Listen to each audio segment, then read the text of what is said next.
ప్రణవము రాజా. ప్రణామములు ఆశీనులు కండి.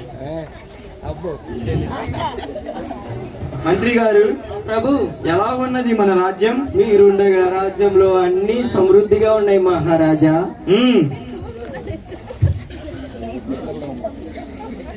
మరి ప్రభు, మన రాజ్యంలో ఉన్న ప్రజల సంగతి ఏంటి? మనమంటే భయం కలిగి ఉన్నారా? అసలు రాజ్యంలో ప్రజలు ఉంటాయి కదా అంటానికి. ఏంటి మంత్రి గారు? మీరంటే మన చినగంజం రాజ్య ప్రజలు గజ గజ వణుకుతున్నారు ప్రభు. మనం అంటే ఆ మాత్రం వనకాలి. ఇంకొక విషయం ప్రభు. ఏమిటది? మన రాజ్యంలో ప్రజలు ఇంకొకటి కూడా అనుకుంటారు ప్రభు. ఏమిటది? మీ అంత తెలివితేటలు, యుద్ధ నైపుణ్యాలు, వీరులు శూరులు ఈ లోకంలో లేరంట ప్రభు. అవి అన్నీ మాకు తెలుసుము. మేము వీరులము, ధీరులము, శూరులము, ఈ లోకంలోనే తెలివి గల్లవారము. అవి అన్నీ విని విని చెవు తుప్పు పట్టి పొక్కబడినది. మరి ఈ రోజు ఆ యొక్క తెలివిని పరీక్షించుకునే సమయం ఆసన్నమైంది. వెంటనే న్యాయం కోసం వచ్చిన వారిని ప్రవేశపెట్టండి. అలాగే ప్రభు. ఎవరెక్కడా? ఒరే, మేము మిమ్మల్ని పిలుచుచుంటివి. ఎవర్రా వాడు మాతో ఆవాసంటున్నాడు? లగవండి. వెంటనే ప్రజలను ప్రవేశపెట్టండి. ఇప్పుడన్నా కూర్చొనిస్తాడో లేదో. అమ్మయ్యా. ఓయ్యా, నిదానం నిదానం, ప్రవేశపెట్టండి. ఏమిటి మీ సమస్య?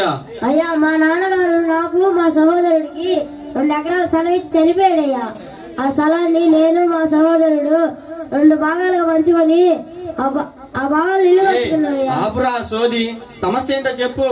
అయ్యా, ఇల్లు చుట్టూ గోడ కట్టుకోవాలంటే చెట్టు అడ్డు వచ్చిందయ్యా.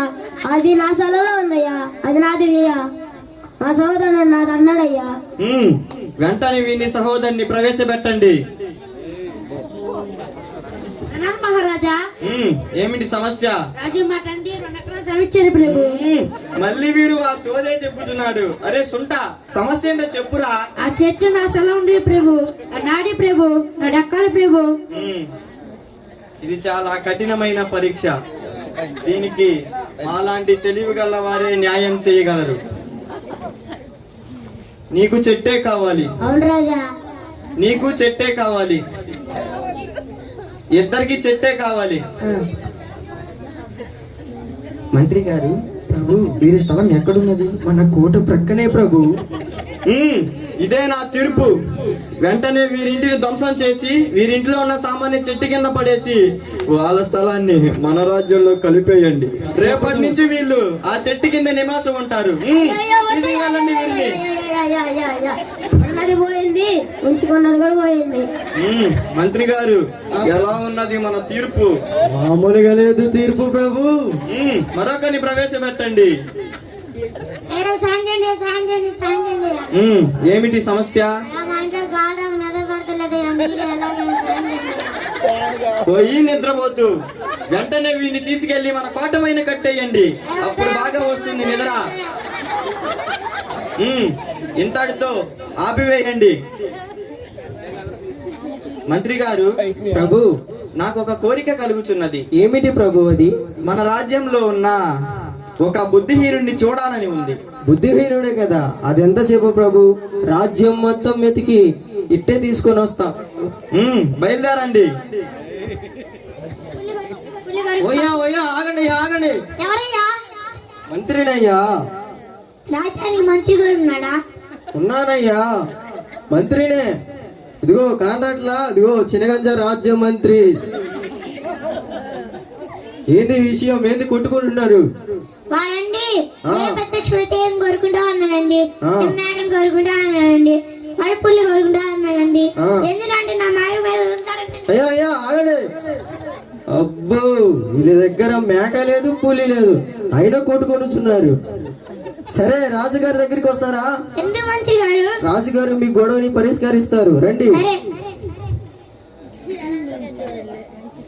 ఒక బుద్ధిహీనుడు చిక్కాడు, తర్వాత ఇంకో బుద్ధిహీనుడు ఎవరో చూద్దాం. అయ్యో, నా ఉంగరం పోయింది. ఇదేనా నా ఉంగరం? ఇది కాదు నా ఉంగరం. నా ఉంగరం పోయింది. ఇదేనా? ఇది కాదే. అయ్యో నా ఉంగరం.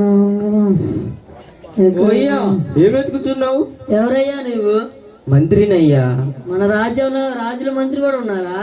మంత్రులు ఉన్నారు, రాజులు ఉన్నారు, ప్రభువులు కూడా ఉన్నారు. సరే, నా ఉంగరం పోయిందయ్యా. ఎక్కడ పోయింది? పక్క ఊర్లో పోయిందయ్యా. పక్క ఊరిలో పోతే ఇక్కడ వెతుకుతున్నావా? ఇక్కడ దొరికిద్దేమో అని. అబ్బో, పక్క ఊరిలో పోతే ఇక్కడ వెతుకుతున్నాడంట. సరే, రాజుగారి దగ్గరికి వస్తావా? దేనికయ్యా?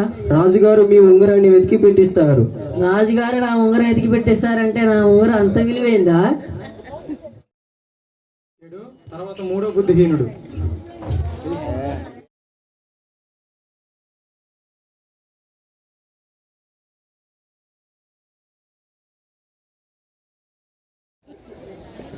నా ప్రాణమా, భూసంబంధం మీద జరిగేవన్నీ వ్యర్థమే, పరలోకమే శాశ్వతం.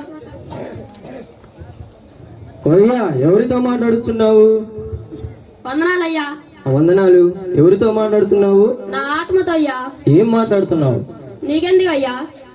నేను మంత్రినయ్యా. ఏం మాట్లాడుతున్నావు? ఏదో మాట్లాడుతున్నానయ్యా, ఎందుకు? అబ్బో, ఇతను ఆత్మతో ఇతనే మాట్లాడుకొనుచున్నాడంట. సరే, రాజుగారి దగ్గరికి వస్తావా? ఎందుకయ్యా? రాజుగారు మీలాంటి వారినే చూడాలనుకుంటున్నారు. సరే పదయ్యా. రండి. ప్రణామము రాజా. ప్రణామములు. ఏమిటి మంత్రి గారు విశేషాలు? మీరు బుద్ధిహీనుని అడిగారు కదూ. మీరు ఒకరిని అడిగితే నాకు 4 దొరికారు ప్రభు. ఇంకా మీరే నిర్ణయించండి. ప్రవేశపెట్టండి.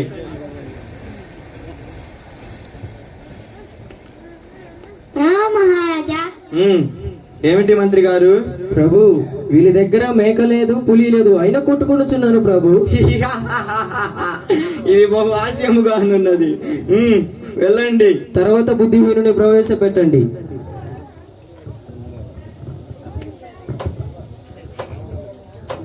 ఏమిటి మంత్రి గారు? ప్రభు, ఇతను ఉంగరం పక్క ఊరిలో పోతే ఇక్కడ వెతుకుచున్నాడు ప్రభు. ఇది ఇంకా బహు హాస్యముగా ఉన్నది. ఏ మంత్రి గారు, నా ఉంగరం రాజుగారు వెతికి పెట్టేస్తానని చెప్పారు. ఏ రాజుగారు ఇలా అంటున్నారు? ఏమిటి, మీ ఉంగరాన్ని మేము వెతికి పెట్టాలా? వెంటనే వీడిని తీసుకెళ్లి పందుల గుంపులో కట్టేయండి. బుద్ధిహీనుని ప్రవేశపెట్టండి. రాజుగారు. ప్రణామములు. ఏంటి మంత్రి గారు? ప్రభు, ఇతని ఆత్మతో ఇతనే మాట్లాడుకుంటున్నాడు ప్రభు. ఇతని ఆత్మతో ఇతనే మాట్లాడుకుంటున్నాడా? అవును ప్రభు. ఏం మాట్లాడుతున్నాడు? చూడడానికి యవ్వనాడులా కనిపిస్తున్నాడు. వ్యర్థం రాజా. వ్యర్థమా? ఏం వ్యర్థం? భూలోకంలో జరిగేవన్నీ వ్యర్థమే రాజా, గాలికి ప్రయాసపడినట్టే. భూలోకంలో జరిగిన వ్యర్థమా? బంగారం ఎంత అమూల్యమైనది, వ్యర్థం అంటావేంటి? అది పరలోకంలో నా కాళ్ళ కింద ఉంటుంది రాజా. పరలోకమా? అది అక్కడ దేవుడి దగ్గర రాజా. దేవుడా? దేవుడు ఎవరు? ఏమిటి మంత్రి గారు, పరలోకం, దేవుడు, ప్రభువులు అంటాడు. మనమే దేవుళ్ళము, ప్రభువులము. సరే, ధనము కూడా వ్యర్థమేనా? అది భూలోకంలో దొంగల పాలవుతుంది రాజా, చెమట పడుతుంది.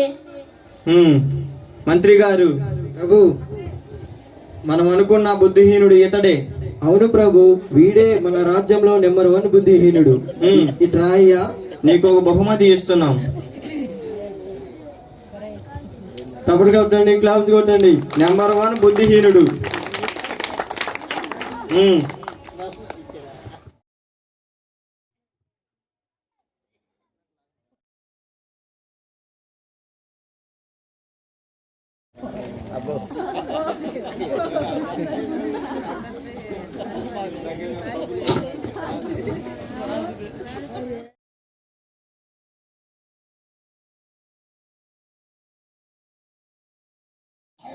రాజు అనారోగ్యంతో ఉండడం చూసి రాజ్య ప్రజలందరూ రాజును చూడడానికి వస్తున్నారన్నమాట.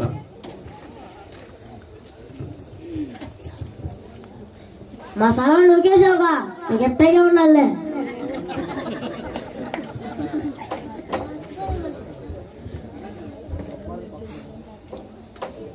ప్రభు, వారిని గుర్తుపట్టావా? గుర్తుపట్టేము. వెళ్ళండి. ప్రభు, వీరిని గుర్తుపట్టారా? గుర్తుపట్టాము. పందుల గుంపులో కట్టేసింది ఇతనినే కదా. బుద్ధిహీనుడు ప్రభు. ప్రణామం రాజుగారు. అరే నువ్వు కూడా వచ్చావంట్రా? వచ్చాను రాజా. ఏమైంది? పోతున్నానురా. ఎక్కడికి రాజా? చనిపోతున్నానురా. ఎప్పుడు వస్తావు రాజా? తెలీదురా. ఎన్ని రోజులు ఉంటావు రాజా? అది కూడా తెలియదురా. ఎక్కడికి వెళ్తావో తెలీదు, ఎన్ని రోజులు ఉంటావో తెలీదు, ఎప్పుడు వస్తావో కూడా తెలీదు. రాజా పైకి లేకండి రాజా, మీకు ఒకటి ఇవ్వాలనుకుంటున్నా. మంత్రి గారు, ఇదిగోండి రాజా. నెంబర్ 1 బుద్ధిహీనుడు. మమ్మల్ని బుద్ధిహీనుడు అంటావా? అవును రాజా, ఈ రాజానికి రాజే ఉండి సమస్తం కలిగి ఉండి సమయాన్ని వెచ్చించి మీరు బుద్ధిహీనులను వెతికారు రాజా. మీ ఆత్మ ఎక్కడ పోతుందో కూడా తెలుసుకోలేకపోయారు. మీకంటే బుద్ధిహీనులు ఇంకెవరుంటారు రాజా?